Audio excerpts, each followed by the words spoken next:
బ్రిటన్‌కి అత్యంత ప్రమాదకర పరిస్థితి తలెత్తుతోందన్నది నాటో మాజీ చీఫ్ చెప్తున్నారు రాబర్ట్‌సన్.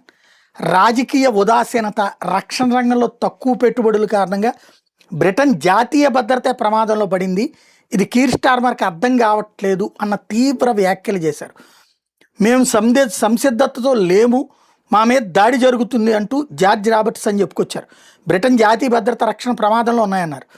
గతంలో నాటో సెక్రటరీ జనరల్గా కూడా పనిచేయడం రాబర్ట్‌సన్ స్పెషాలిటీ. బ్రిటన్ రక్షణ సామర్థ్యాలు సమీక్షించేందుకు స్టార్మర్ ప్రభుత్వం ఏర్పాటు చేసిన కమిటీకి ఈయన నాయకత్వం కూడా వహించారు. అందువల్ల ప్రధానమైనటువంటి చర్చ జరుగుతోంది.